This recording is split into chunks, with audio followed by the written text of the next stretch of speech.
Hello, everyone. This is Frank Ethers, the editor of Electric City, and I'm here with Gabe Denes. And you are the board chair of Bicycle Columbus. I am. Okay, great. Tell us a little bit about organization. What's the mission statement? Which purpose? Gosh, you got me off guard. I don't have my papers, but we're advocates for cycling in the community. We are kind of the branch that we're into bike lanes and bike facilities, and we also want to service the public. We do. So for example, recently there was a bike cleanup day that we did, and then this is Bike Week, so we're doing the Ride of Silence tonight, which commemorates all of the cyclists that have been injured or hurt on bicycles. And last night we did the Ride with the Mayor, and we got Bike to Work Day on Friday. And we just want to get, biking means vibrancy in a community usually, and so we want to get people out on bikes, not only for recreation but also for transportation. It's an alternative to gas-guzzling cars and so forth. Because you also have a Bike to Work Day sort of this week, and there's also a children's event, a kids event. Yeah, pedaling for kids. Yeah, right. Cool. That's I love that because Dr. Jack Shear is an occupational medicine physician, and he's been doing it for a decade.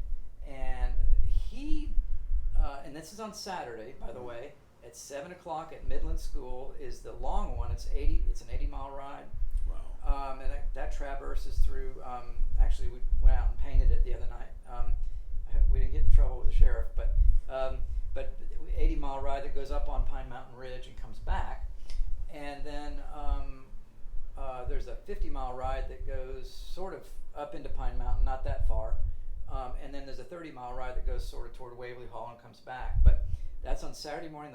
The 50 and the 30 leave at 9 o'clock, and the 80-mile ride leaves at 7 o'clock. And the good thing about it is your money that you for registration goes to needy children who kind of fall between the cracks, that don't get those services that maybe in the school that they could get privately. And so Jack's organization, like laptops and iPads for learning purposes for some of these children. So I think it's a great cause, and so we're Bicycle Columbus kind of joined up with them this year to help them out. Last night you had the remarks at the Ride with the Mayor event, which was a good turnout, but you mentioned over and over bicycle lanes. Oh, yeah. How do you think the city's done as far as promoting bicycles, transportation, and recreation here? Pet peeve of mine is, well, it's not a pet peeve, but I want to further, if I can leave a footprint, I want to leave the footprint of, and whether I'm involved with Bicycle Columbus or not, we need more bike lanes here. We don't have enough miles, and they're sort of disconnected. Dragonfly trails, great trails we have that are concrete trails, and we have miles and miles, and I think we do great as a city with that stuff. But our bike lanes, if you look at a city like Greenville, South Carolina, we send our city councilors there just kind of look at what they do. There are bike lanes everywhere, and people use them. We could do better. There are lots of places where we have wide berth roads that we've worked with City Council and with the engineering department and Parks and Rec to get connected to our Dragonfly trails, and also just to connect with different areas of the city. People use them for running. People use them for walking. Yeah, they're not. There's no barrier, but cars recognize those things, and it gives us ways to get around the city and get out of the city. Yeah, and there's also with Greenville, South Carolina being that model. You could also make an argument that it is an economic development tool. Oh gosh, yeah. Especially young millennials want to bike to work. That's what we want. I mean, and I have my best buddy from Mercer, roommate. He's 59 years old. Commutes every day. He's a bank executive. Gets from his house, which is on Main Street in Greenville, and goes right to his office at I think he works for Fifth and Third or whatever, one of the big banks, and he loves riding his cruiser to work. Yeah.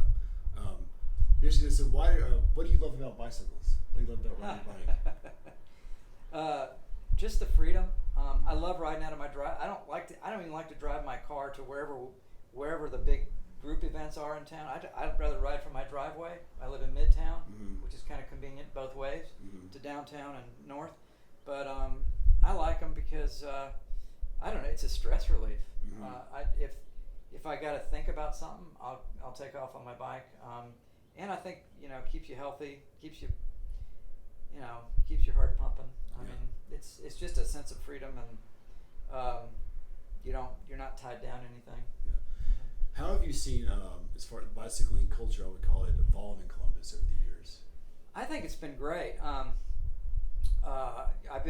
been biking here for, gosh, I guess I started here. We came to Columbus in 1986, and I've been biking here ever since then. Mhm.